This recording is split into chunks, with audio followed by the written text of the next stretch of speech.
Hello friends and gamers, and welcome to the Fortress and turn number 15.4, the British Commonwealth and the Free French. There's going to be a little bit of a longer preamble to this video, so skip to this mark on screen to get to where the action is. So, as some of you know, there's been some interesting developments this turn.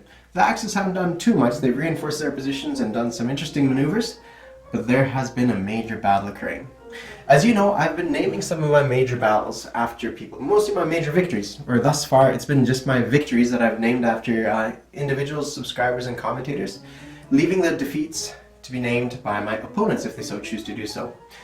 They haven't taken that up, and so therefore I'm going to start naming my defeats as well. So let me first talk about this one, the Battle of Maibri. So this is where the Royal Navy came in here and defeated the German and the Soviet forces.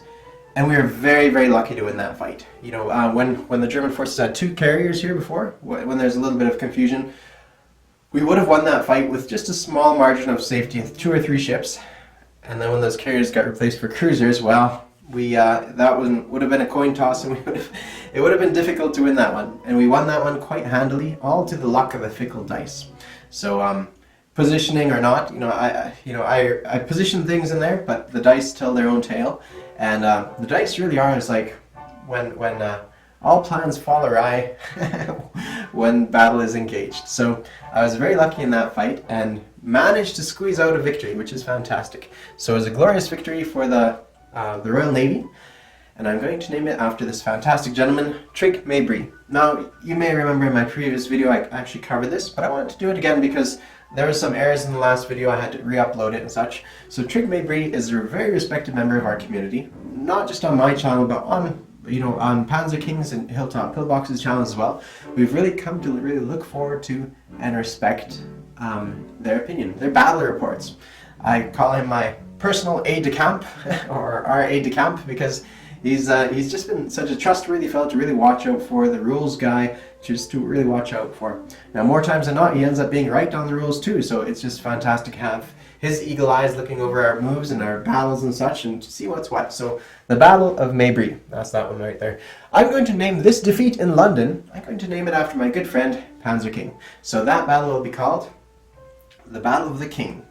Now, unfortunately, I can't call it the Battle of the Panzers because there's no panzers involved, but Battle of the King will have to do, and we can make some stories saying, well, the king had to flee, or the king made a presence in the battlefield, and maybe he died, or, whatever. We'll make up a story. But the Battle of the King, or Defeat of the King, is probably more appropriate. And it's where the royal family had to flee out to Ottawa and re-establish their capital. So Panzer King has, as you all know, a fantastic channel. I'm very envious of it, and I would strive to one day have his channel as good as his. And honestly, he embodies what I would consider a gentleman. Just fantastic, gentle in speak, gentle in manner, kind, generous, fantastic fellow. I can't speak more highly of him, and this game has been an absolute pleasure to play with him, with YouTube Wars. And it's been stressful in many aspects, but I'm playing it with a great bunch of guys, and it's just absolutely been amazing. So, the Defeat of the King, named after the glorious victory by the Germans, who swept in there, pulling resources from all parts of the globe, well, not quite, but all parts of Europe, and swung this fantastic victory. So that was well executed. Of course, the Soviets did have their hand in that victory as well by putting pressure there, but well executed, well done. So that is the Defeat of the King. Now there was another battle that occurred a few turns ago, would it be last turn, the Cobra Ambush. Now this one's named after Cobra Wargaming. It's when British forces came in here, and again we were quite lucky. So it seems to be a thing where the lucky battles are my victories, or grand victories at the very least. And so it's when we came in here and took out a significant force of CCP troops over there. The Cobra Ambush. Named after Cobra Wargaming. He's got a fantastic channel where he does World War I mods, board game design. He does a lot of Global War 36 stuff. He does one really interesting video series I quite like, is like This Week in Wargaming. I find quite humorous and interesting, and something I quite enjoyed. So there's all kinds of other stuff he does too. If I remember correctly, he also dived into Axis and Allies from way back when, and that kind of thing. So that's what occurred there. Now again, my printer's not working, so I can't print these things out just yet. But there was a battle that occurred here, and I'm naming that one after Admiral Seabass. So it'll be called the Battle of the Admirals, because there's the USA admirals coming in here with their battleships against the Japanese battleships, and just this massive battle that occurred And this one we expected to win with a slight margin, and we did win it with about expected victory, a little bit above, and that seems to be the tendency for all of these victories here. This one was very lucky. You know, we came in here and got eight hits to their 1. So it's never about me and my brilliant strategy. No, it's not that, guys. It's purely the dice are fickle things, and if on one round of combat you cause more hits than the enemy does, then the whole battle can go your direction. And that was the case for this Battle of the Admirals right here. It was on the first round of combat. I scored about average hits according to my math of what I should be hitting, but the fact was I hit more with my aircraft, thereby taking off the Japanese aircraft and giving me that edge. Because the first round of combat is the most crucial round, and so therefore that brought us a victory. So it was a well-fought fight. The Japanese did absolutely the best they could, and realistically there's nothing much else they could have done, and I think Panzer King played them quite well, and unfortunately the dice just weren't in his favor that day. So that's the Battle of the Admirals. And now last turn we had a very interesting fight. The Soviets came in here in force and did some damage against our units here. They came in here, it was an unexpected attack. They did come in here and we got devastated by them. So this battle here we're calling the Battle of the Hilltops, or the Defeat of the Hilltops. I'm not quite sure if I should call them defeats or battles. I think defeats are a bit more appropriate. And that was where Hilltop Pillbox arranged this massive system of reinforcements and attacks coming from the north, from the Transcaucasus factory. Absolutely bombed us out of to bits down here and did just a fantastic piece of work. So much credit goes to him. He did an amazing job of it. So well done Hilltop. That was a masterfully executed war plan. Now the only flaw in my mind was I actually gave him the wrong instructions. So I gave him an order of casualties, and in my order of casualties I said, well, you know, take off what I said was this. I said take off the least combat power units first and go to most. And then I said take off, you know, the anti-aircraft, the militia, etc., etc. So he took that very literally and took off. He took one piece of advice, but the other piece of advice it was laid to the side. So he took off my anti-aircraft, which was really unfortunate. I meant for him to take off after the first round of combat, but in that first round with his first strike, he took off the anti-aircraft. It was a mistake on my part. I should have been more specific, and so I think from henceforth, I think when it comes down to battles, I'll just simply say, you know, use your best judgment, because there's only so much a person can cover for in a text or audible format, and then you forget and the details. Like there's a measure of trust that goes into this as well. So I might just have to, whenever my opponents ask what order of casualties, just I'll tell them to use their best judgment. Speaking of, in this battle here, the Japanese came in here, and this is just another example of how fickle the dice can be. They did an excellent attack here, but the dice just did not favor them today, and they managed to take off one tactical bomber. Unfortunately, they lost a few units there as well. But the dice are fickle things, you know. Sometimes you have it all mathed out. You know, I've filled notebooks full of probabilities and that kind of thing, and they rarely work out. So the Japanese did attack that I likely would have done as well if I was in their shoes. Unfortunately, it just didn't pay off for them. So that's that situation. So the Battle of the Admirals, the defeat of the Hilltops, not because defeat of Hilltop, but defeat of the Hilltops, because I try to use people's name on it. By the way, check out, as you probably already originated from that channel, check out Hilltop Pillbox's channel. It's an awesome channel, and you guys are probably all familiar with it, but it's an excellent channel. Now, Hilltop himself is a fantastic fellow, and I very much appreciate being able to play a game with him, to be honest. He's got such an amount of wisdom, not only in board games, but in life in general. We talk about politics, we talk about all manner of things, and I find him just a wealth of knowledge, wealth of information, and I just really appreciate what he has to offer to us. So it's really been fantastic to be part of these guys' games. Just what they bring to the table. Hilltop with, you know, his wisdom, his you know, kind of his charisma, his experience when it comes to making YouTube wars kind of videos and that kind of thing. It's been an absolute pleasure to play with him, as well as Panzer King, playing against him with his artistic quality, his creative genius when it comes to his table, his videos. Just fantastic all around. So I really appreciate being part of these guys' team, and they have been a very thorough challenge to me. This has been an amazing game for me. It's really stretched me in every which way I could try to think of, trying to, you know, get somewhere with this game, and every turn I am blocked by them. And they're honestly doing something I would not be able to do myself, just because, I know initially I was skeptical about their alliance that they held between the Axis and the Comintern, but they held it very thoroughly, this ironclad alliance, and it's really benefited them quite a bit.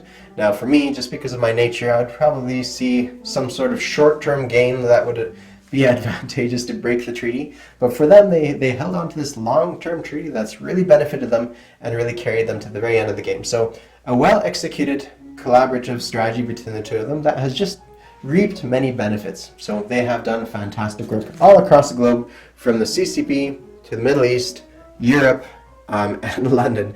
Now, I gotta say, this has been one of the highlights of this game for me, is this Operation Sea Lion, the capture of London. That's just been really fun to work with, to watch and observe, and see how it pans out.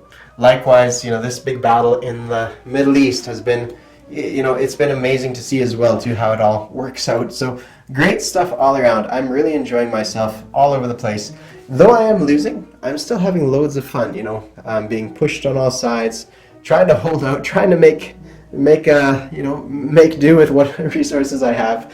It's been a blast, altogether a blast, and it wouldn't be possible unless these guys played as well as they did. So awesome work, guys, awesome work. Okay, that takes us to the actual game now. So we are doing the British Commonwealth turn. Now before we start, I have to also, let's cover what quickly happened this turn. The Germans reinforced London quite strongly and made it a bastion of strength. They're just going to hold out and done fantastic work there. Likewise, they reinforced Europe by moving units around everywhere. Turkey has completely fallen under the Axis domination at this point, and Western Egypt has also fallen, which has been really interesting to see. They've also convoyed Allied convoy lines for $5, which is the meager income of the Allies is slipping way out of their grasp. So that is something interesting to see. It's been very dramatic. All right, now what else do we got? We got this big battle by the Soviets. So the Soviets waged this impressive battle here. We knew it was coming. We knew it would be defeated, but we had to make a last stand somewhere. So we expended all our Air Force units here. Unfortunately, it didn't go well. It went roughly what we expected. Maybe we took off a few less casualties of theirs than we would have wished, but altogether, at the end of the day, at the end of the day, they probably would have captured that regardless. So that's what occurred there. The CCP continued to push into India and strengthen their coastal areas. And also the Russian over here in Vladivostok are strengthening up. The Japanese have reinforced Japan quite heavily with militia. And I think that's about it. The Italians persist on being this massive headache over here, a constant worry. So that's what's occurring on this turn. Let's go to the economic table. All right, so we had 28 here, and we're taking off 5 from the convoy raiding by the U-boats. So with the British, we're buying, 1, 2, 3, 4, 5, 6, 7 militia, 1 anti-aircraft, 1 infantry, and beginning an air base. Over here for the Far East Command, we're getting 3 militia, 2 infantry. For Anzac, we're getting 1 Marine and lend-leasing $4 to the Free French and banking $1. And for the Canadians, we're getting 1 infantry and 1 fighter for a price of 8 using Airdrome of Democracy. So that's what's occurring there. Now, we are also going to collect income. Not collect income, sorry, we're going to roll for tech. We're going for improved factories, and we need a roll of 7 to succeed. Missed. No good there. All right. So now on to combat moves. Combat is going to be interesting this turn. Now there's a few combats here and there. One here in Britain. But it's kind of a controversial attack. And it's one I'm happy to not do. It's legally allowed. It's definitely legally allowed. And the way I play this game is I'm a bit of an innovative kind of thinker, where I look at things and I toy around with it, and sometimes I do things that are kind of in a gray area. Now, that doesn't mean I should be doing them. Maybe what I should be doing instead is simply writing an email to the developers and saying, hey, this is something a person can do, and therefore maybe the developers can fix it. So that's why I'm saying it's kind of a gamey thing to do, but it's also allowed in the rulebook. The rulebook don't say otherwise. So I'm happy to undo it if the community feels shouldn't be done. Now this game, I don't want to detract from how amazing this game is. The developers and designers have done a fantastic job on this game. It's just so immense, it's got so much complexity, variety, and flavor behind it.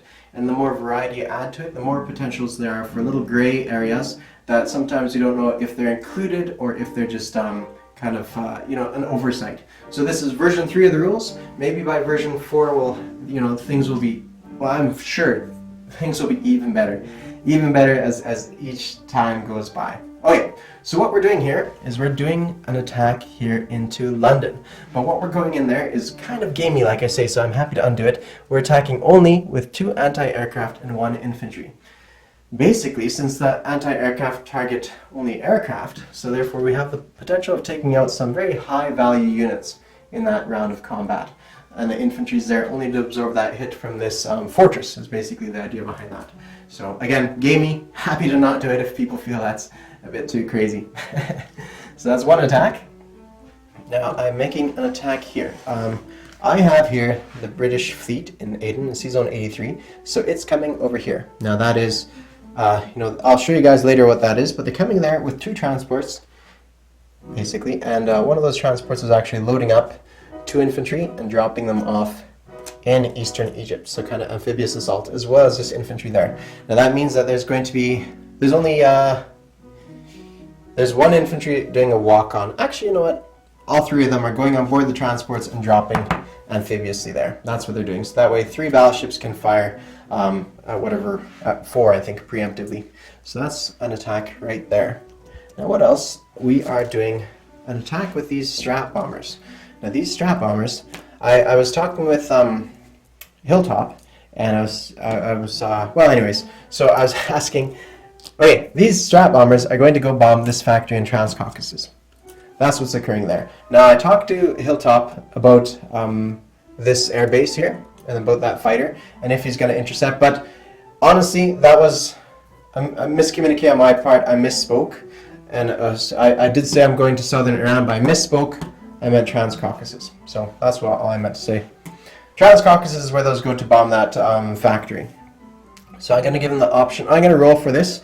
I know he said in the case of southern Iran, I only forgot up until now, so I could message him right now. But anyways, he said in the case of southern Iran he wouldn't scramble, but I'm assuming he's going to scramble up there. So that's the way I'm going to play it. Of course, when it comes to his turn, he could completely undo it. In fact, you know what I'm going to do? I'm not even going to roll for these. I'm going to let him do that on his turn, and then he can decide what he wants to do. So these strategy bombers are going to bomb that factory, and this can intercept, and then I just leave it at that, and then that way it's all in his hands and he can do with it what he wishes. So that's that. My apologies for the miscommunique there. Now here we have another attack, and I don't have space for my camera. These 2 units are going 1, 2, 3, and by 3 I mean they're going off the coast of Malaya, as well as these 3 ships as well. So that destroyer, Canadian transport, and the Anzac unit as well. They're picking up 4 of these infantry, so the Gurkhas and 3 infantry, and we're dropping them off in Siam is where they're going. So that's into the jungle against 1 militia. So that's another attack. This submarine has the option to engage. Now I'm not going to touch the submarine with it. I'm going to let him decide what to do with that. He could retroactively kind of change it up if he so chooses to do so, and I don't mind whatsoever. As in, his submarine could unsubmerge and attack my ships coming in. This heavy cruiser is going to be allocated to the attack on land as a sure bombardment, so if he does decide to unsubmerge, it'll be against these ships. This is the nature of YouTube wars, guys. It's just some of the details are a little bit left in the limelight, and when you get to your turn, you kind of yeah. Anyways, so 1 infantry is coming up here to Benares to take it off the CCP, hopefully.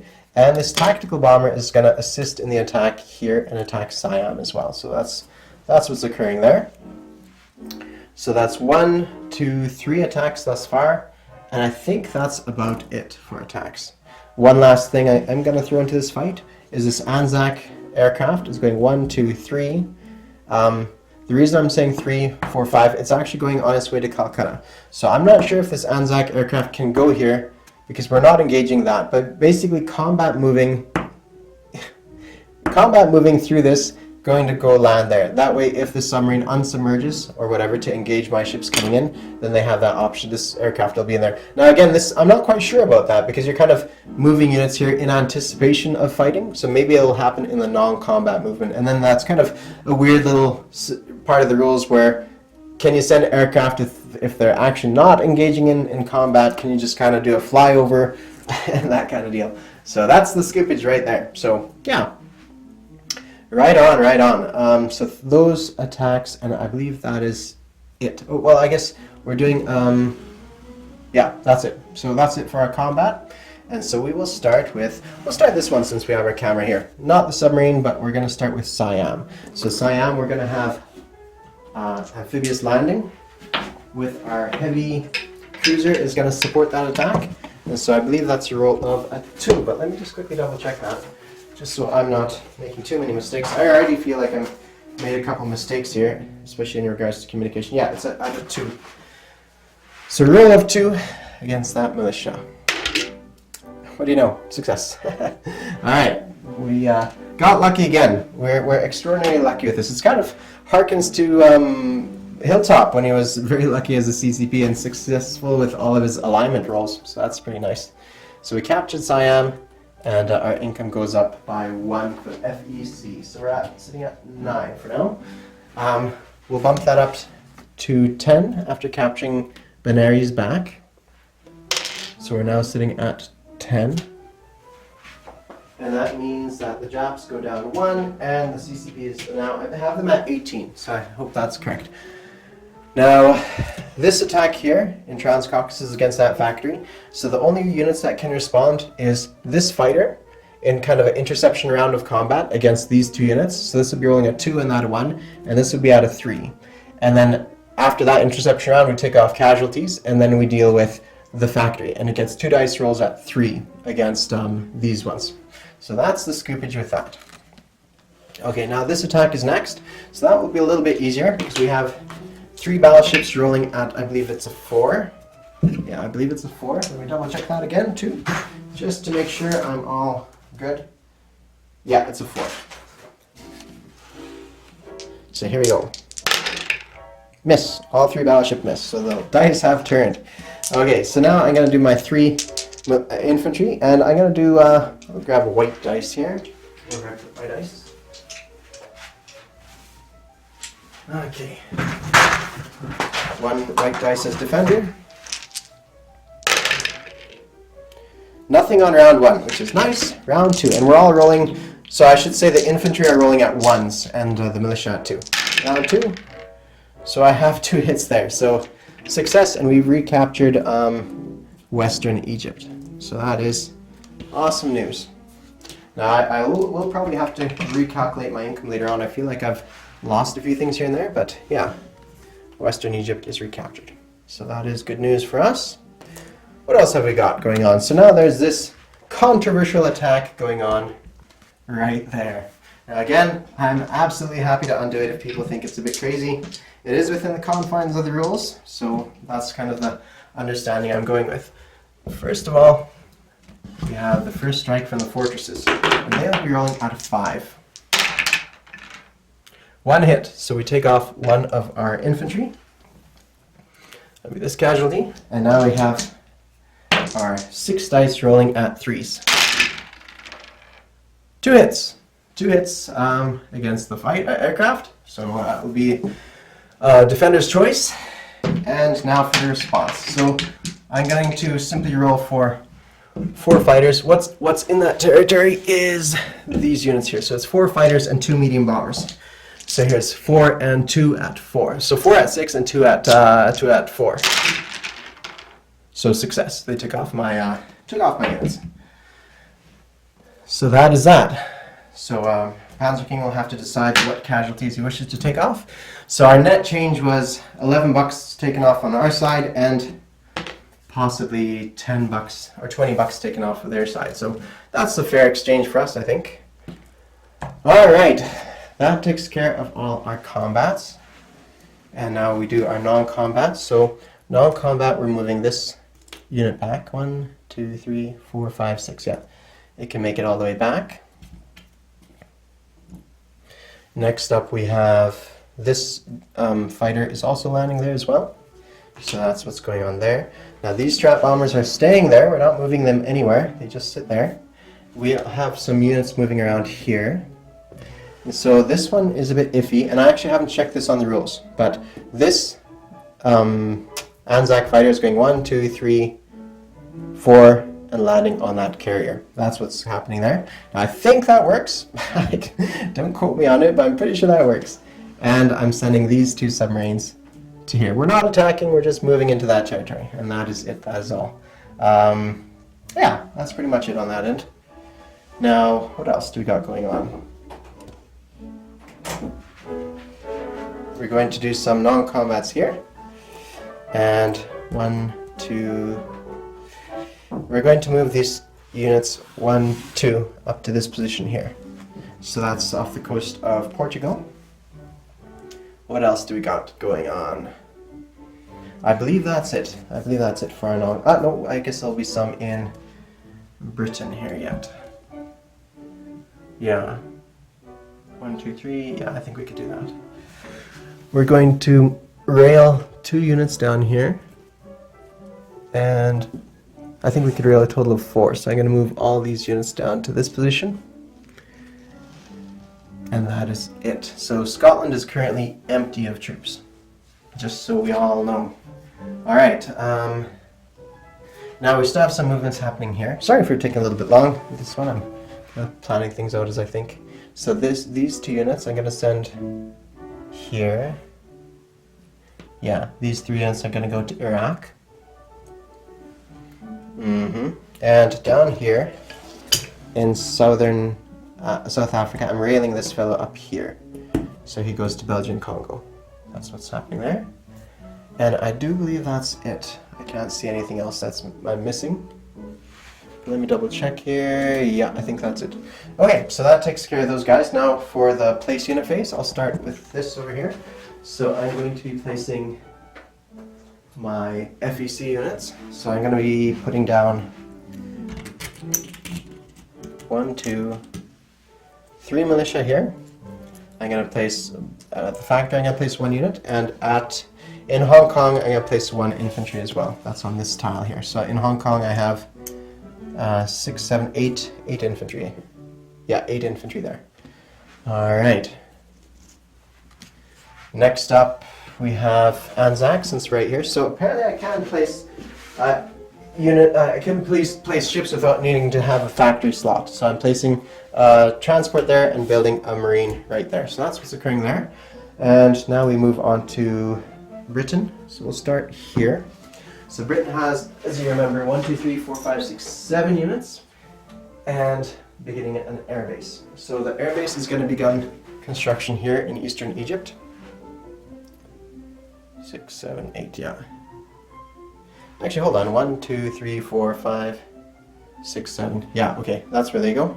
Airbase is beginning construction there. I'm building 1 militia there as well. And our colonial... No, we can't build a colonial. So down here in South Africa, we're placing our infantry. No, infantry. And then we got a few more militia to place on the board. So the militia we're placing, we have another, 6 militia? 6 militia, yeah. 6 militia and an anti-aircraft. Anti-aircraft goes there. And then the 6 militia, we're going to place 1 in Scotland. We're going to place 2 in the British Midlands, and we're going to place 3 in 2 up north in northern England and 3 down south in the British Midlands. And that's that. So we still have the Canadians here. So at the factory we're going to be building 1 infantry, and we're building this aircraft there as well. So that's that. Okay. Now I'm going to go to collect income phase, but I think I'm a little bit off for my income. So I'll just collect with what I have here for the FEC. So I have 10 for the FEC. So it's 10 and their bonuses. I don't remember what the bonuses are. I'm not really organized today because I have had a pretty scattered week. So I'll probably do all this a little bit later. I'll grab their bonuses later. So then I have British. Great Britain gets 15, Anzac gets gets, what is it? I know the Anzac gets $7, so there's 7, but they get +2 from having no ships near their area, so that's their bonus. So they have a total of $11, and the Canadians get, well, the Canadians are up here for 6, but they get their bonuses too. So I still need to grab bonuses for everybody, but I will now roll for their wartime economy. $7, and that's going to go towards, Britain. I think they need the most of it. And there's that. So these $4 go to the Free French. And stay with us because I'm going to go right to the Free French and we'll continue with that. So the Free French, this is what they're getting. They have $11, 5, 6, 7, 8, 9, 10, 11. So that's 1, 2, 3, 4, 5, 6, 7, 8, 9, 10, 11. That takes care of all their units. So they're purchasing just 3 infantry and 1 militia. Alright, so they're going to do their combat moves, and what do they do for combat moves? I actually don't think they have any combat moves. I think it's pretty straightforward. Oh yeah, they are doing one combat move. This infantry is going north to Turkmenistan, and I think that is it. Yeah, I think that's it. 1 infantry north to Turkmenistan. So I'm going to roll for that now. So it's, that's a desert, so it's pretty risky. The defense is at 2 and the attack is at 1, so very risky. So the white dice is going to be the defender, and the gray dice is the attacker. 7 and 7, 2, 2 is our side, so yeah, that's the attacker, the white's the defender. Round 3. Round 4. Round 5. Round 6. Round 7. Success! So we captured Turkmenistan from the Russians. Nice! Another Free French territory. Woohoo! Okay. Now we're going into non-combat. So non-combat, we're going to move all these units here to Iraq. Alright, now this cavalry, I'm going to use it and rail to, well, I don't know if I can actually, I'm not going to rail. I think I'm just going to simply move it to eastern Egypt. 1, 2, 3, 4, 5, 6, 7, 7, 8. Yeah, those aircraft can get back here. So yeah, that's where those are going. And now down here I have these infantry. So they're staying there, just so everybody knows. Now this fleet here, so this this aircraft goes off of Maritime Air Patrol. No, it stays on Maritime Air Patrol. I think that would be the best. Yeah, that would be the best. Yeah, and then we're going to 1, 2, 3. Yeah, then we're going to move this fleet. It's going to go down south. 1, 2, 3. It can go this far because we are using this Sierra Leone naval base. So they're down here in off the coast of Cape Town. Now I still have this fighter, and that's going 1, 2, 3 to Gibraltar. That is it for them. I can't see anything else that I'm missing out with them. There's going to be place unit phase. So the Free French are interesting because you can place them anywhere you started at. So they're going to be placing all of their units down here. That's what's occurring. And I need to clean up my stuff later on, but nonetheless, that's just the way she goes sometimes. Okay, so that's it for Free French. Now, they didn't pick up any territories worth anything this turn. They just cleaned up a little bit, but that's about it. So for their collect income phase, we have them at $7. So this is them. And that is it. So yeah, I will count their bonuses a little bit later. Actually, I'm going to pause this and count it up and let you all know in a minute. Okay, so for final, there's $3 gained as the British, so they have a total of, what is that, 25. The FEC have 12. The Anzac have 11, I believe. Yeah. No, that's only 10. 10 over here. The Canadians have 5. They have 9 now. Okay, that's it. And then the Free French, I already put them aside, but they're at 7. That is it, everybody. So the next person's channel is Panzer King's channel. Check it out for the Italian turn, and we'll see what the Italians do. Cheers, all.